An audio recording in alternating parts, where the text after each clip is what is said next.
Foleni walenyimandon obedi renouveau télé la jabara kilingilina bela jilima malikono ani maliko ka maoma sogolinu auna ni wogatina ka befo ka be walenyimandon ko renouveau matin kene sigira ame aketo nyini au fe ka sababu yake ame retar kungurunina barawni ataka bolodo ko bela jilingi bisimlani kuna funi kene daile tole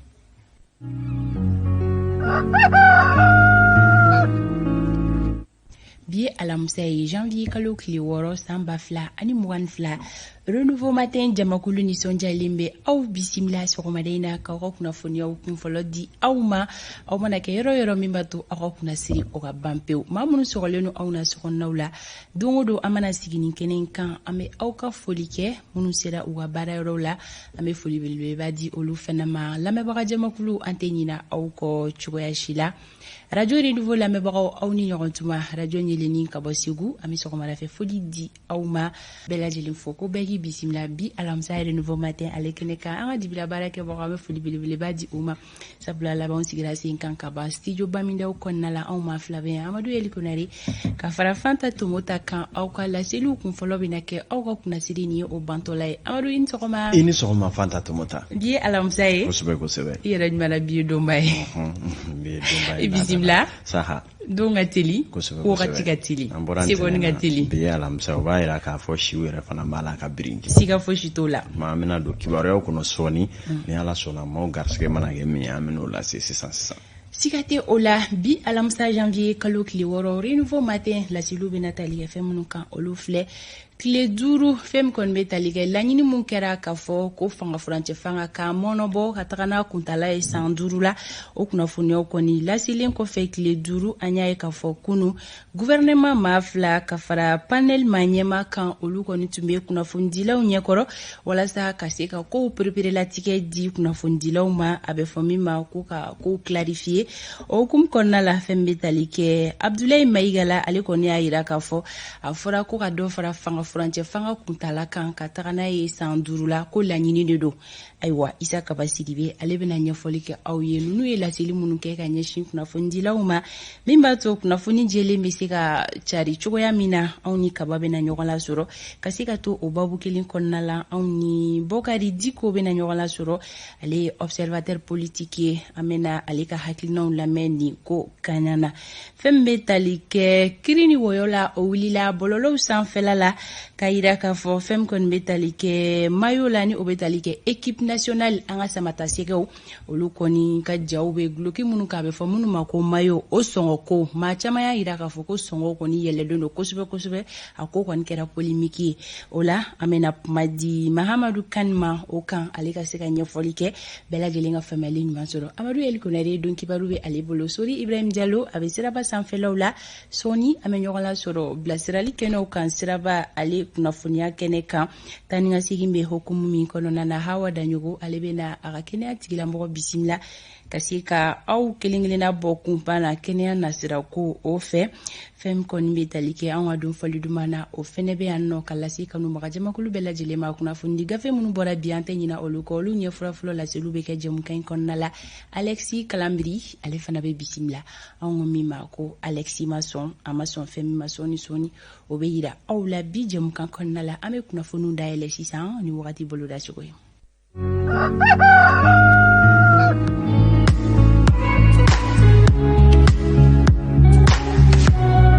Sankolo o jele minato mali marabolo kilingile na bela jelin konnala fonene fiye benachi anga marabolo kilingile na bela jelin kono fiye mi woni fanga ote bonya kusobe nga anga jamana koronfe marabolo ko bi kligaina oluga rojan fleliko obe saka sobe yake gongon bluni kligaina kile bota hake o olu chugo yo weni ni kaikau au ga kile bota hake ya kligaina obe ke digere bisaba ani nani ni kulikoro ani sikaso olutabi jo digere bisaba ani sabala sigu ka olutabe bisaba ni kelenye mopti olutabe jo digere bisaba ola Tombouctou olutabe ke muka ani shekinye gawo ka olutabe ke digere muka ani konontonye Kidal olu ta be jigana digiri mugan woro la Menaka olu ta be ke mugan ani konontoni Taudeni olu ta be jo digiri mugan duru la fembe tali ke Buguni marabolo la Kiligayna olu ka kile bota hakeya o be ke digiri 30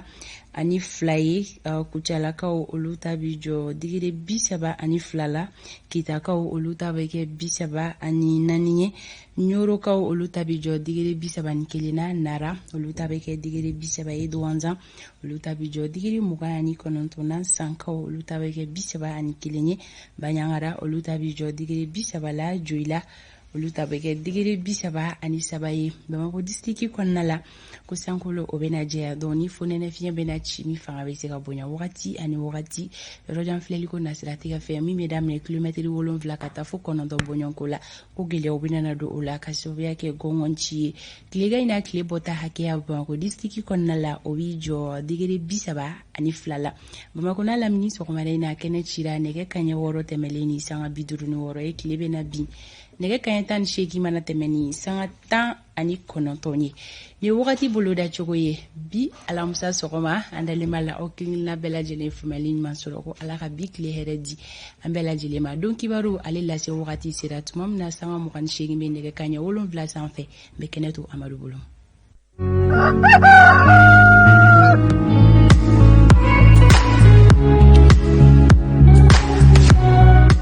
Amadou ni kuna foni dugu jɛlen me sera t'i bolo tabarakala an bɛ foli di filɛbagaw ni lamɛnbaa bɛɛ lajɛlen ma a y'aw bisimila alamisa don in na an ka donkibaru bakurubaw bɛna tali kɛ Goodluck Jonathan ni jamanakuntigi ye ɲɔgɔn ye kunu i n'a fɔ a tun fɔra cogo min na wa fana lasigiden n'u dɛmɛbaa minnu b'an ka jamana kɔnɔ n'olu fana ye ɲɔgɔn ye an bɛna kuma kan sisan daani nɔ donkibaru dayɛlɛlen na waati kelen na jɛrɛjɛkulu minnu farala ɲɔgɔn kan ka kɛ transition kɔkɔrɔ don jɛkulu ye waasa a ka sabati n'o ye cadre d'échange olu fana ye barodala sigi kɛ min kɔnɔna la tɛngɛlɛ Mali fanga bonyana kosɛbɛ ka ɲɛsin furanjɔrɔ faga ma ɲɛmɔgɔ ka ni hakilina ninnu ma an bɛna kuma o fana kan o kɔfɛ maa minnu bɛ ni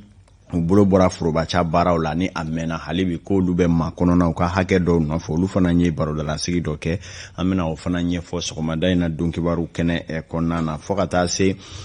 kalanbila a bɛ cogoya min na fɔ kayikaw fɛ baara t'a la ka kɛ grève y'a sababu ye an bɛna kuma o fana kan ka fara kibaruya caman kan lakanako ani Mali kibaruya wɛrɛw la nin bɛɛ bɛna maana sisan renouveau donkibaru kɔnɔ a y'aw bisimila.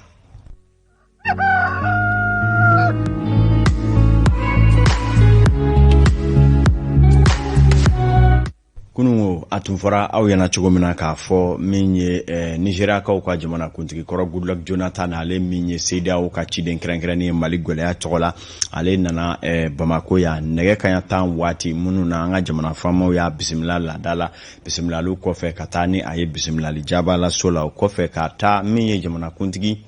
Colonel Assimi Goïta ale yɛrɛ jabala la ani ale ka ɲɔgɔn ye maa minnu tun b'a kɛrɛfɛ ka fara Assimi yɛrɛ jɛɲɔgɔnw ma ɲɔgɔn ye kɔni tun fɔra ko a bɛna kɛ waati kunkurunin kɔnɔ k'a labanna fɔ ka taa se i k'a dɔn awa lɛri fila bɔɲanko ma hakili falifalen la Goodluck Jonathan ni a jɛw ni jamanakuntigi Assimi o ni ɲɔgɔn cɛ jɛrɛ nin bolila fɛn min kan o bɛ tali kɛ furanjɔrɔ faga san 5 min kuma fɔra an ka jamana faamaw fɛ CEDEAO y'a ye cogo di olu ka fɛta ye jumɛn ye o kɔni ye hakili falen sɛbɛkɔrɔ kɛ o kan hali ni y'a sɔrɔ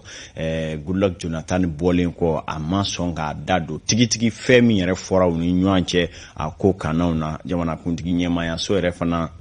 ma sɔn ka fɛsɛliba di o kan nka u ye fuguri bɔ dabadaro ni kibaruya ye k'a jira k'a fɔ ko hakilifalenw bolila Mali ka gwɛlɛya ko ɲɛcogoyaw kan ka da o ma nka kɔnɔko dibidibi kow la o ye k'a dɔn k'a fɔ CEDEAO y'a jira min ye san 5 min fɔlen filɛ nin ye ko a tɛ ɲɛ cogo si la o kuma an ka cɛdenw jamana faama minnu bɛ yen bi k'u k'a lajɛ u ka se ka kuma wɛrɛ fɔ min tɛ san 5 ko fɔlen nin ye min ye k'a dɔn jɛraw kɔfɛ Goodluck ni jamana lasigiden minnu bɛ an ka jamana kɔnɔ n'olu y'an dɛmɛ maa jamanaw ye n'u bɛ dɛmɛ kɛ jamana in ɲɛ kosɛbɛ ani olu fana ye ɲɔgɔn ye in kɔnɔ olu maa fagama bɛɛ lajɛlen fana bɛnn'a kan k'a fɔ san 5 min fɔlen filɛ an ka jamana faamaw fɛ ko maa tɛ se ka kuma a la k'a tɛ ɲɛ u ka suma ɲɔgɔn yɛrɛ kɔnɔ ko jamanaw bɛ yen minnu yɛrɛ ka jamana ɲɛma lakika yɛrɛ sigilen wote kɔnɔna la k'olu yɛrɛ mandat tɛ san 5 bɔ ko nka Mali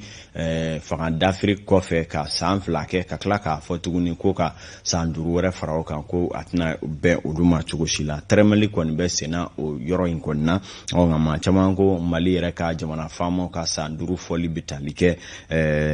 laɲini de la k'a fɔ k'a bɛ wajibiya k'o tɛ nka laɲini de don ni a sera ka bɛn maaw ma waasa baaraba minnu bɛ yen ni u y'o tubaw ka fɔ la olu bɛ se k'a kundu cogoya min na kibaruya caman dira fana o waati kelen kɔnɔna la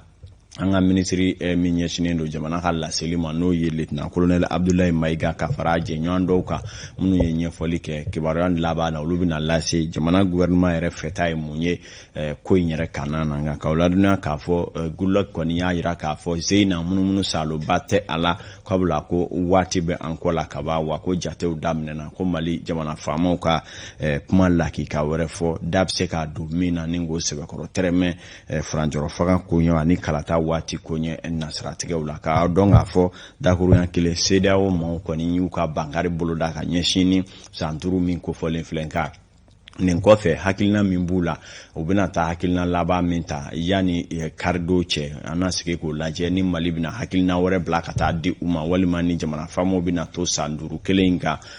min ye jɛrɛ kɛrɛnkɛrɛnnen min sigilen don kari nata jaabi mana bɔ la an na sigi ka o fana lajɛ ani wulikajɔ mun bɛna kɛ yani o cɛ o nasiratigɛ kelen na waati min na CEDEAO maaw ni an ka jamana faamaw bɛ ɲɔgɔn ye la cadre d'échange n'o ye Mali parti politique ni jɛrɛ jɛkulu wɛrɛ minnu faralen don ɲɔgɔn kan olu fana tun bɛ barodalasigi minnu na dusuma kasaya k'a caman fɔra ani tɛngɛlɛmali kɛrɛnkɛrɛnna ka ɲɛsin i k'a dɔn jamana faga ɲɛmaw ni ministre ɲɛma min bɛ bi n'o ye Dr Choguel Kokala Maïga ye ani tɔn wɛrɛ minnu fana bɛ i n'a fɔ URD olu sɛbɛkɔrɔ tɛngɛlɛmana kɛnɛ kan kosɛbɛ kuma caba dɔw fɛ a ko kɛnɛ kan na Renouveau ka cidenw tun bɛ min bɔra a la an k'a lajɛ. Parena CDR Puma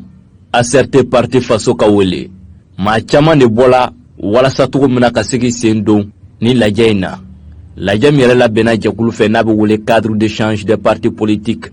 zéro groupement politique pour une transition réussie a dabɔ kun tɛ dɔwɛrɛ ye k'a yira k'a fɔ k'u ma sɔn ka dɔ fara transition kuntala kan anw sɔnna bi ka ɲɔgɔn ye k'a fɔ malidenw ye ko nin kɔnɔdɔgɔ min yɛrɛla CEDEAO la u ni an tɛ sɔn a ma a ma bɛn a ma a waleli tɛ bɛn a ma donc fɛn fɛn kan ka kɛ sariya kɔnɔ ni sariya y'a fɔ k'an kan ka sigi an ka dusuma kasi yira an kan ka fɛn fɛn fɔ ka sɔrɔ an ma sariya sɔsɔ jamana kɔnɔ an b'o kɛ ka yɛrɛ jamanadenw na k'a fɔ u ka sɔn an k'an tɛgɛ di ɲɔgɔn ma jagoya fanga kana sigi jamana in kɛnɛ kelen yɛrɛ kɔnɔ ni parti politique maa minnu farala ɲɔgɔn kan o y'a yira k'a fɔ ko assise nationale ko kun t'a kɛli la an ma sɔn ka ye assise min na an y'a dɔn ko assise min bɛna cɛmancɛ fanga ye ka dɔ fara kan n'an tun y'a fɔ ni mɔgɔ tun m'a faamu k'o kɛra